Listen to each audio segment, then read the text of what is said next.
لا الہ الا اللہ محمد رسول اللہ، لا الہ الا اللہ محمد رسول اللہ، لا الہ الا اللہ محمد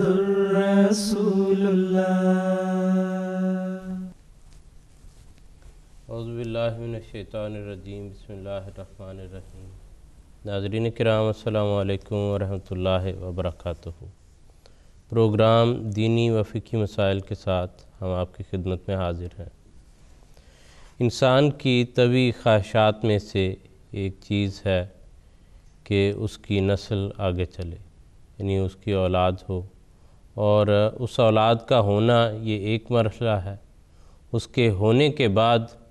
اس کی تعلیم، تربیت، اس کا پروان چڑھنا، اس کے مستقبل کی تعمیر، یہ بہت سے مراحل ہیں جو پھر انسان کے ساتھ چلتے ہیں۔ اگر یہ بات یا یہ خواہش صرف اس حد تک رہ جائے کہ میری بس اولاد ہو جس کے ذریعے میرا نام قائم ہو، میرا نام باقی رہے، تو اس خواہش کے متعلق حضرت مسیح موعود علیہ السلام کے الفاظ ہیں، بہت ہی پرشوکت، پرزور اور پرمعرفت بیان ہے، وہ آپ کی خدمت میں رکھتا ہوں۔ یہ الفاظ حضور کے ملفوظات جلد اول صفحہ 560 پر درج ہیں۔ حضور نے فرمایا کہ جب تک اولاد کی خواہش محض اس غرض کے لیے نہ ہو کہ وہ دیندار اور متقی ہو اور خدا تعالیٰ کی فرما بردار ہو کر اس کے دین کی خادم بنے،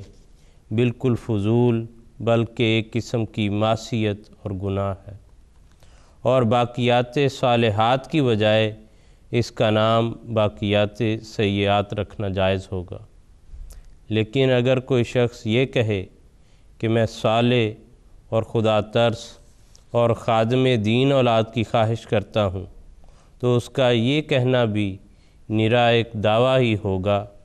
جب تک کہ وہ اپنی حالت میں ایک اصلاح نہ کرے۔ یعنی انسان کی خود اپنی حالت میں ایک اصلاح چاہیے، اور اصلاح کا وہ عمل پھر اس کے نمونے کے ذریعے، اس کی کوششوں کے ذریعے، اس کی دعاؤں کے ذریعے اس کی اولاد میں منتقل ہوگا۔ بچوں کی تعلیم و تربیت اور پرورش کس طرح سے کرنی چاہیے، اس موضوع پر ہم ان دنوں اس اپنے پروگرام میں گفتگو کر رہے ہیں۔ آپ لوگوں کو بھی ہم یہ درخواست کرتے ہیں کہ یہ پروگرام آپ کے لیے ہے، آپ کے ذریعے بنتا ہے۔ آپ جو مسائل آپ کو درپیش ہیں، جو باتیں آپ سمجھتے ہیں کہ اس میں ڈسکس کی جائیں، وہ آپ ہمیں اپنے سوالات کے ذریعے، اپنی تجاویز کے ذریعے بھجوا سکتے ہیں۔ ہم انشاءاللہ ان کو بھی اس پروگرام کا حصہ بنائیں گے۔ آج کے ہمارے اس پروگرام میں جو بزرگان شرکت فرما رہے ہیں، ان میں مکرم و محترم مولانا ظہیر احمد خان صاحب اور مکرم و محترم حافظ سید مشہود احمد صاحب ہیں۔ یہ دونوں بزرگان یہاں ہمارے ساتھ اسٹوڈیو میں تشریف رکھتے ہیں۔ ان کے سامنے ہم جو اس موضوع سے متعلقہ مختلف حصے ہیں، تدریجاً یہ بات ہم آگے لے کے چل رہے ہیں، کافی حد تک جو ہے یہ حصہ کور ہو چکا ہے۔ اب جس سٹیج پر ہیں وہاں کے متعلق ہم بات چیت ان بزرگان سے کریں گے۔ حافظ صاحب، اللہ تعالیٰ کی یہ دین ہے، اللہ تعالیٰ یہ فرماتا ہے یہب لمن یشاء، جسے چاہتا ہے عطا کرتا ہے، اور ملی جلی صورت میں اس عطا کے بعد عملی زندگی میں ہم یہ دیکھتے ہیں کہ ایک شرح ایسی بھی ہے کہ بچے جو ہیں وہ چھوٹی عمر میں وفات پا جاتے ہیں، اور جو اللہ تعالیٰ نے ایک اپنی رحمت کے نتیجے میں تعلق رکھا ہے، وہ اس سے انسان کو رنج بھی ہوتا ہے، غم بھی ہوتا ہے، اور یہ شاید اس کی عزیز ترین چیزوں میں سے ہوتی ہوگی کہ جس کے کھونے پر اس کو تکلیف ہوتی ہے۔ لیکن اسلام نے انسان کو حالتیں بتائی ہیں کہ کس مرحلے میں سے کس طرح گزرنا ہے۔ تو چھوٹی عمر کے بچے جو وفات پا جاتے ہیں، ان کی وفات پر صبر و رضا کے کیا احکامات ہیں، ان کے متعلق اجر کا کیا بیان ہے اگر انسان اس میں سے اچھے طریق سے گزرے تو۔ جزاک اللہ وسیم صاحب۔ زندگی اور موت انسان کے ساتھ لگی ہوئی ہے، اور جس نے اس دنیا میں آنا ہے اس نے پھر اس دنیا سے جانا بھی ہے۔ بعض کا بلاوا جلد آ جاتا ہے اور بعض کو اللہ تعالیٰ مہلت دیتا ہے اور وہ اپنی طبعی جو عمر ہوتی ہے وہ گزار کر پھر خدا تعالیٰ کے حضور حاضر ہوتا ہے۔ یہ ابتلا جو ہیں ان کے بارے میں سورہ بقرہ کی وہ آیات جس میں خدا تعالیٰ نے یہ سارا معاملہ ذکر کیا ہے میں پڑھ دیتا ہوں۔ اللہ تعالیٰ فرماتا ہے وَلَنَبْلُوَنَّكُمْ بِشَيْءٍ مِّنَ الْخَوْفِ وَالْجُوعِ وَنَقْصٍ مِّنَ الْأَمْوَالِ وَالْأَنفُسِ وَالثَّمَرَاتِ وَبَشِّرِ الصَّابِرِينَ کہ خدا تعالیٰ نے انسان کی آزمائش کے لیے مختلف ذرائع اپنائے ہوئے ہیں، جن میں کبھی خوف کی حالت ہے، کبھی اموال کی کمی ہے، کبھی پھلوں کا نقصان ہے، کبھی جانوں کا نقصان ہے، لیکن ان آزمائش کے ساتھ ہی اللہ تعالیٰ نے یہ فرمایا کہ وہ بشر الصابرین، بشارت جو ہے وہ صبر کرنے والوں کے لیے ہے، ان کا ہی مقدر ہے۔ اور صبر کرنے والوں کو یہ تعلیم دی کہ جب بھی تمہیں کوئی مصیبت پہنچے تو تمہارا دعویٰ اور تمہاری پکار یہی ہونی چاہیے انا للہ و انا الیہ راجعون، کہ ہم اللہ تعالیٰ ہی کے ہیں اور ہماری ہر چیز اللہ تعالیٰ کی ہے اور اسی کی طرف ہم نے لوٹ کر جانا ہے۔ تو یہی معاملہ اولاد کے ساتھ بھی ہے۔ ایک حدیث میں حضور صلی اللہ علیہ وآلہ وسلم نے بیان فرمایا کہ اشد الناس بلاء الانبیاء، کہ دنیا میں جو سب سے زیادہ کسی کو اگر تکالیف آتی ہیں، آزمائشیں آتی ہیں، تو وہ انبیاء کی ذات ہوا کرتی ہیں، اور تمام انبیاء نے خدا تعالیٰ کی آزمائشوں پر صبر و رضا کا جو نمونہ دکھایا ہے وہی ہمارے لیے اسوہ حسنہ ہے، اور حضور صلی اللہ علیہ وآلہ وسلم کی زندگی میں بھی ہمیں یہ نمونہ نظر آتا ہے۔ خدا تعالیٰ نے حضور صلی اللہ علیہ وآلہ وسلم کو بعض روایات میں آتا ہے کہ 8 بچے عطا کیے، جن میں سے 4 بیٹیاں تھیں، 4 بیٹے تھے۔ ایک بیٹی کے علاوہ باقی سب کی جو وفات ہے وہ حضور صلی اللہ علیہ وآلہ وسلم کی زندگی میں ہی ہوئی۔ ان میں سے بعض ایسے تھے جو چھوٹی عمر میں بھی فوت ہوئے۔ جو نمونہ حضور صلی اللہ علیہ وآلہ وسلم نے دکھایا ہے اور صحابہ کی زبانی جو ہم تک پہنچا ہے وہی ہمارے لیے مشعل راہ ہے۔ حضور صلی اللہ علیہ وآلہ وسلم کے ایک صاحبزادے حضرت ابراہیم کا ذکر ہمیں ملتا ہے کہ جب وہ فوت ہوئے ہیں تو چھوٹی عمر تھی، اور حضور صلی اللہ علیہ وآلہ وسلم کو ظاہر ہے ہر باپ کو اپنے بچے سے پیار ہوتا ہے، وسلم کو بھی تھا۔ تو جب اس کو تدفین کے لیے لحد میں اتارا ہے تو حضور صلی اللہ علیہ وآلہ وسلم کی آنکھوں سے آنسو رواں ہوئے ہیں۔ کسی صحابی نے کہا کہ حضور آپ بھی روتے ہیں؟ حضور صلی اللہ علیہ وسلم نے فرمایا بشریت کا تقاضا ہے، اور انسان کے اپنے جذبات پہ قابو رہنا مشکل ہو جایا کرتا ہے، اس میں کوئی خدا تعالیٰ سے ناراضگی نہیں ہے، فطرت کا تقاضا ہے، اس لیے آنسو بہہ پڑے۔ اور حضور صلی اللہ علیہ وآلہ وسلم نے جو بات کی ہے وہ بڑی دلنشیں ہے۔ حضور فرماتے ہیں العین تدمع، کہ آنکھیں جو ہیں وہ آنسو بہا رہی ہیں، والقلب یحزن، اور دل جو ہے وہ غمگین ہے، ولا نقول الا بما یرضی بہ ربنا، لیکن ہم اپنی زبان پر وہی کلمات لے کے آ رہے ہیں جس سے ہمارا رب ہم سے راضی ہوتا ہے۔ اور مزید فرمایا وَإِنَّا عَلَىٰ فِرَاقِكَ يَا إِبْرَاهِيمُ لَمَحْزُونُونَ، اور اے ابراہیم اب تو جا رہا ہے، ہم تیرے اس فراق سے، تیری اس جدائی سے بہت غمگین ہیں، لیکن خدا تعالیٰ کی رضا پر راضی ہیں۔ اور یہ وہ الفاظ ہیں جس کو بعد میں مسیح دوران حضرت مسیح موعود صلی اللہ علیہ وسلم نے بھی اپنی کتب میں اپنے بعض صحابہ کی وفات پر درج کی ہیں، اور ہمارے لیے ایک اسوہ رکھا ہے کہ حالت تو یہی ہوگی انسان کی کہ جب اس کا کوئی پیارا اس سے جدا ہو، لیکن خدا تعالیٰ کی رضا پر راضی ہونا ہی جو ہے وہ ہمیں درج دیا گیا ہے۔ وہ جیسے آپ کا ذکر ہے کہ وہ فضل تیرا یا رب، یا کوئی ابتلا ہو راضی ہیں ہم اسی میں جس میں تیری رضا ہو۔ بالکل درست فرمایا۔ ایک واقعہ حضور صلی اللہ علیہ وسلم کی زندگی کا ہمیں ملتا ہے، حدیث میں بھی کثرت کے ساتھ مذکور ہے کہ حضور صلی اللہ علیہ وآلہ وسلم ایک خاتون کے قریب سے گزرے تو وہ اپنے بیٹے کی قبر پر بیٹھی واویلا کر رہی تھی، رو رہی تھی، تو حضور صلی اللہ علیہ وآلہ وسلم نے اس خاتون کو مخاطب ہو کے فرمایا کہ اتق اللہ وصبری، کہ اے عورت اللہ کا تقوی اختیار کر، اللہ سے ڈر، اور صبر کا دامن جو ہے وہ ہاتھ سے نہ چھوڑ۔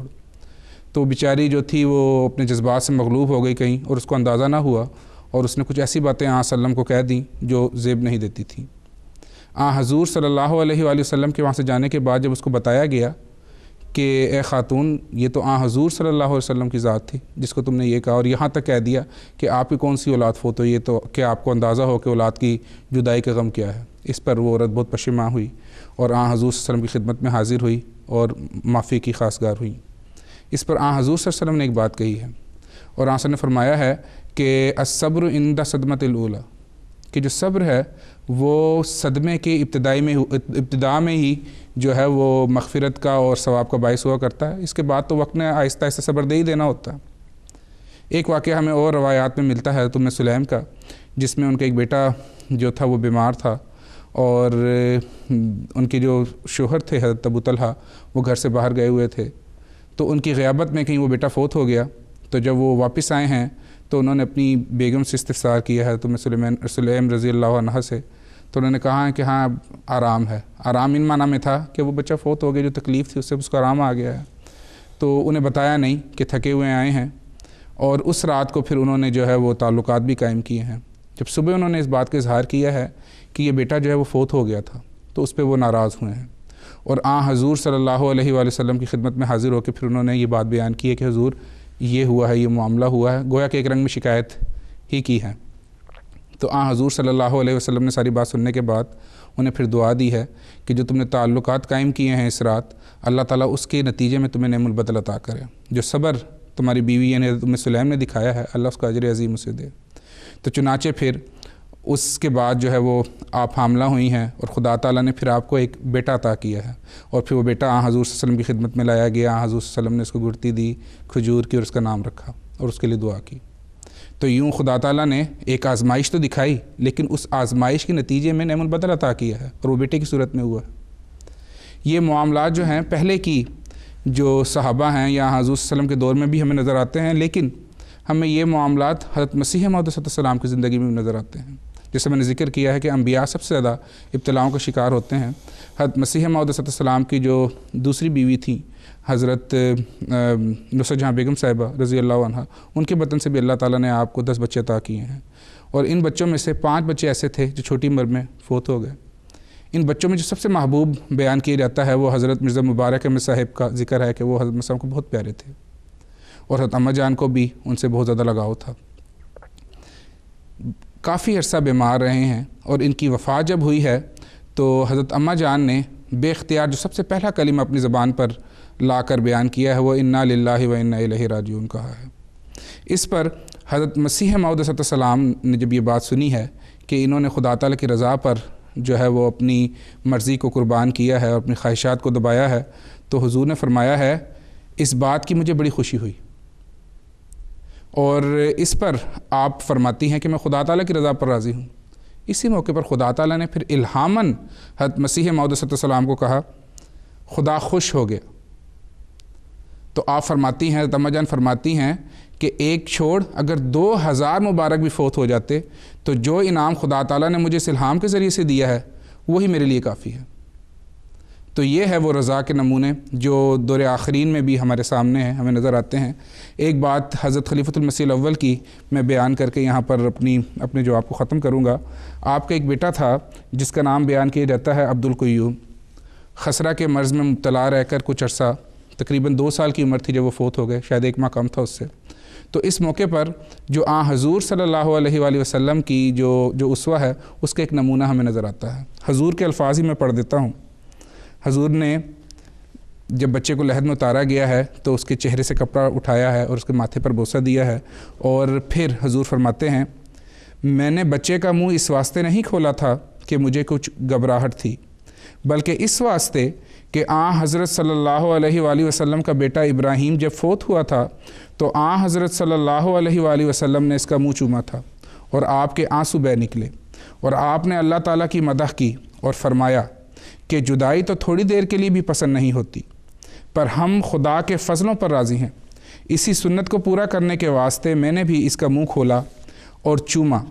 یہ خدا تعالیٰ کا فضل ہے اور خوشی کا مقام ہے کہ کسی سنت کے پورا کرنے کا موقع عطا ہو۔ تو حضور نے اس لمحات میں بھی خدا تعالیٰ کے جو رسول ہیں ان کی سنت کی پیروی کی ہے، اور خدا تعالیٰ کی رضا کو عملاً اپنے نمونے سے لوگوں کو دکھا کر یہ نمونہ قائم کیا، اور ہمارے لیے بطور مشعل راہ ایک بات قائم کی ہے۔ اور حافظ صاحب بلا شبہ اسی طرح ہے کہ اس کے نتیجے میں اللہ تعالیٰ کا پھر فضل جو ہے، ایک حدیث میں ذکر ملتا ہے کہ اللہ تعالیٰ کی ایک شان ہے کہ فرشتے جو ہیں وہ ایک بچے کی جب روح قبض کرتے ہیں اور لے کے جاتے ہیں تو اللہ تعالیٰ پوچھتا ہے اقبضتم ثمرۃ فؤادہ، کہ کیا تم نے اس کے دل کا جو پھل ہے، جو گوشہ ہے، خوشہ ہے، وہ تم نے قبض کر لیا ہے؟ فرشتے کہتے ہیں ہاں ہم نے قبض کر لیا۔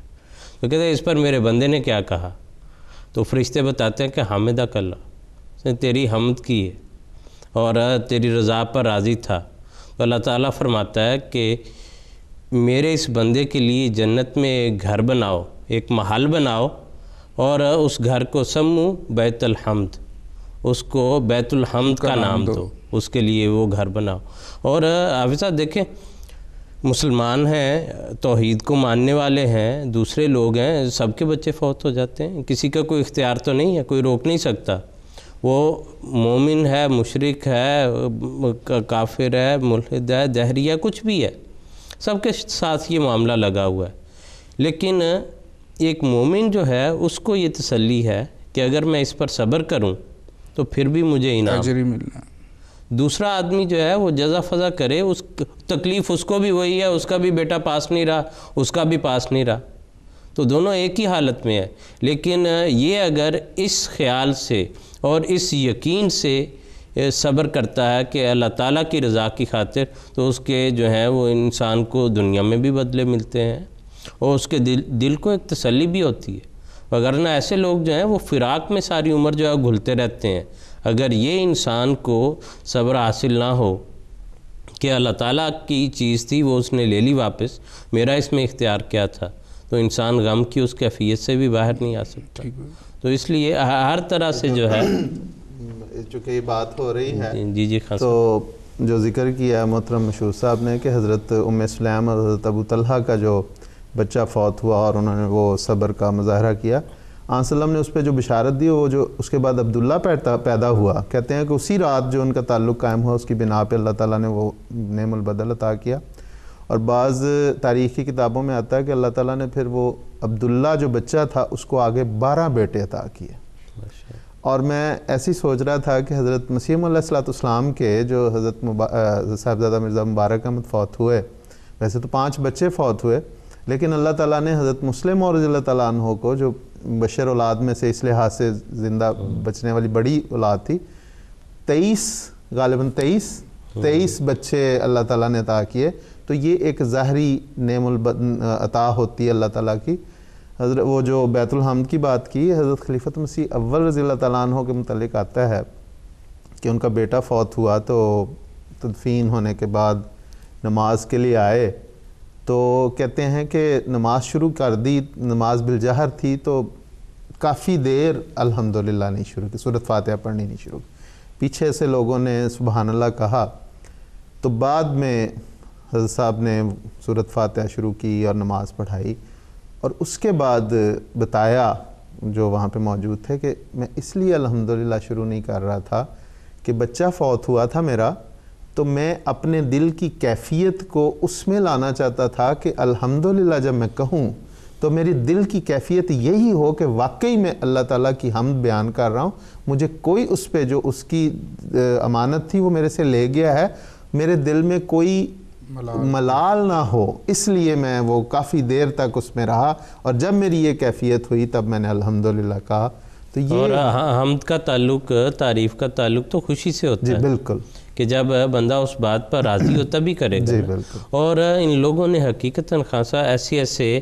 جو ہے اپنے عملی نمونے سے یہ بتایا، اور ایسی خدا تعالیٰ کی غیرت ان کو ہے اور اتنی معرفت حاصل ہوتی ہے۔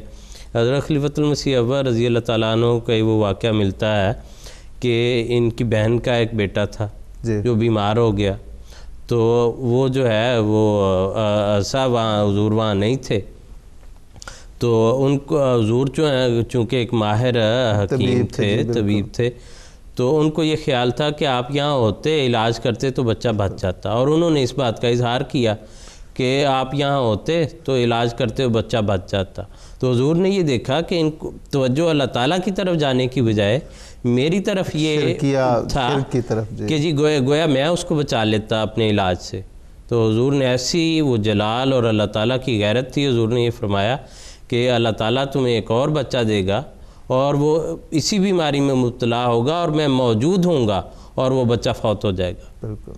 وہ ایسا جو ہے بعد میں واقعہ ہوا کہ وہ جو ہے ان کا بچہ ہوا، وہ بیٹا بیمار ہو گیا، اس کو وہی بیماری تھی، حضور وہاں پر تھے، وہ کہتی ہیں مجھے وہ بات حضور کی یاد آ گئی۔ تو حضور نے یہ فرمایا کہ انہوں نے پھر دعا کے لیے کہا، حضور نے کہا اب یہ فوت ہوگا، تو اللہ تعالیٰ پھر تمہیں نعم البدل جو ہے وہ دے گا۔ حضرت فاطمہ حضور صلی اللہ علیہ وسلم کا بھی ایسا ہی واقعہ جی آتا بالکل ہے بالکل کہ وہ حضرت فاطمہ کا جب بچہ بیمار ہوا ہے تو آخری وہ جان کنی کی حالت تھی تو بلایا حضور صلی اللہ علیہ وسلم کو، تو آ کے پیغام دیا، تو حضور نے انہیں کہا کہ صبر کریں، تو وہ پھر بلایا، آتا ہے کہ ان کی خواہش تھی کہ حضور آئیں گے تو وہ بچ جائے گا بچہ، تو حضور گئے ہیں، وہ بچہ فوت ہو گیا، اور حضرت فاطمہ بڑا اس پہ اظہار کیا، تو حضور نے فرمایا کہ دفن کر دو اس کو، بس فوت ہو گیا، جو اللہ کی امانت تھی وہ لے گئے۔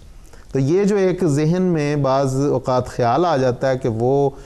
اچھا ڈاکٹر ہوتا ہے یا وہ میسر آ جاتا، ٹھیک ہے، وہ ایک حد تک جو اسباب کرنا ٹھیک ہے، لیکن اصل جو مسبب الاسباب ہے، جب اس کے سامنے پھر کچھ نہیں، جو اس کی امانت ہے جو وہ لے جاتا ہے، تو بس اس میں یہ سوچنا کہ یہ ہوتا تو ایسا میں بچ جاتا، یہ نہیں ہو سکتا۔ جی بالکل بالکل، اصل جو ہے وہ توحید ہی وہ چیز ہے۔ خان صاحب یہ فرمائیں کہ فقہی لحاظ سے کہ ایسا بچہ جو چھوٹی عمر میں فوت ہو جاتا ہے، اس کے نابالغ بچے جو ہیں ان کے مطلب جنازے کا کیا طریقہ ہے، کوئی فرق ملتا ہے؟ جی اس میں جو عام طور پہ جو احادیث کی کتابوں میں وغیرہ تو اس طرح باقاعدہ وہی دعا وہی طریق ہے، فقہ کی کتابوں میں بھی، لیکن دعا میں یہ فرق بعض حدیث کی شرح کی کتابوں میں اور بعض فقہ کی کتابوں میں یہ کہ جب ہم تیسری تکبیر کے بعد دعا پڑھتے ہیں تو اس دعا میں ان الفاظ کا بعض جگہوں پہ اضافہ ملتا ہے، وہ الفاظ میں پڑھ دیتا ہوں کہ اللہم اجعلہ لنا سلفاً و فرتاً و ذخراً و اجراً و شافیاً و مشفعاً، کہ اے اللہ اس بچے کو جو فوت ہو گیا ہے اس کو ہمارے فائدے کے لیے تو ہم سے پہلے جانے والا، ہمارے آرام کا ذریعہ، ہمارے لیے نیکی اور اجر کا ذریعہ بنا، اور اس کو ہمارا سفارشی بنا، اور اس کی سفارش ہم سے قبول فرما لے۔ تو یہ ایک طریق ہے، اور غالباً اس کے پیچھے حضور صلی اللہ علیہ وسلم کی وہ حدیث وہ ارشاد ہے کہ صلی اللہ علیہ وسلم نے فرمایا کہ جس کے بچے 3 بچے وہ بلوغت کی عمر کو پہنچنے سے پہلے فوت ہو جاتے ہیں تو اللہ تعالیٰ ان والدین کو ان بچوں پہ شفقت کرتے ہوئے جنت میں داخل کر دیتا ہے۔ اس لیے کہ اس میں یہ کہ صلی اللہ علیہ وسلم نے اتنا خوبصورت مضمون بیان کیا کہ وہ بچے اور ماں باپ کا ایسا تعلق ہے، جس طرح آپ نے کہا کہ وہ فرشتوں سے اللہ تعالیٰ پوچھتا ہے کہ تم اس کے دل کے ٹکڑے کو لے آئے ہو، تو اس میں جب بچہ اور والدین الگ الگ ہوتے ہیں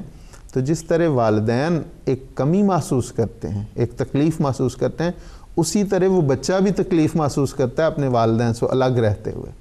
تو بچوں کے متعلق تو اللہ تعالیٰ نے فرمایا کہ وہ سیدھے جنت میں جائیں گے، وہ فطرت سیاح پہ ہوتے ہیں، ایسے بچے جو بلوغت کی عمر سے پہلے فوت، تو ان کی وجہ سے اللہ تعالیٰ پھر ان کے والدین کو زیادہ دور ان سے نہیں رکھتا، تو ان پہ رحم کرتے ہوئے اللہ تعالیٰ دوبارہ ان کو، تو یہ غالباً اسی وجہ سے ہے کہ یہ اس میں پھر شامل کی گئی کہ اللہ تعالیٰ ان کو ہمارے لیے سفارش کا باعث اور ان کی سفارش ہمارے حق میں پھر قبول فرما۔ تو یہ الفاظ ملتے ہیں، باقی نماز جنازہ اسی طرح ان کی ادا ہوتی ہے جس طرح عام جنازہ۔ حافظ صاحب بچے جو فوت ہوتے ہیں وہ مسلمانوں کے بھی بچے ہیں، چھوٹے جو فوت ہو جاتے ہیں غیر مسلم جو ہیں ان کے بھی بچے ہیں، تو ایمانی لحاظ سے کس طرح ان سے معاملہ ہوگا آخرت کا؟ ابھی مکرم ظہیر صاحب نے بھی مختصراً اس کا ذکر کیا کہ جتنے بچے بھی پیدا ہوتے ہیں خدا تعالیٰ نے فرمایا ہے قرآن کریم میں کہ فطرت اللہ التی فطر الناس علیہا، کہ جو بھی جان پیدا ہوتی ہے وہ فطرت صحیحہ پر پیدا ہوتی ہے، اور وہ فطرت ہے جو خدا تعالیٰ کی اپنی فطرت ہے۔ اور ایک حدیث میں یہی مضمون حضور صلی اللہ علیہ وآلہ وسلم نے بیان فرمایا ہے۔ حسن فرماتے ہیں کہ کل مولود یولد علی الفطرت، جو بچہ بھی پیدا ہوتا ہے وہ فطرت صحیحہ پر پیدا ہوتا ہے، ہاں اس کے بعد فابواہ یحودانہ، پھر اس کے جو والدین ہوتے ہیں اگر تو وہ یہودی ہوتے ہیں تو اپنے بچے کو یہودی بنا لیتے ہیں، یا وینصرانہ، اگر وہ عیسائی ہوتے ہیں تو پھر طبعاً ان کے بچے جو ہیں اپنے باپ کے اور والدین کے مذہب کو فالو کرتے ہوئے ان کی پیروی کرتے ہوئے عیسائی ہو جاتے ہیں، او یمجسانہ،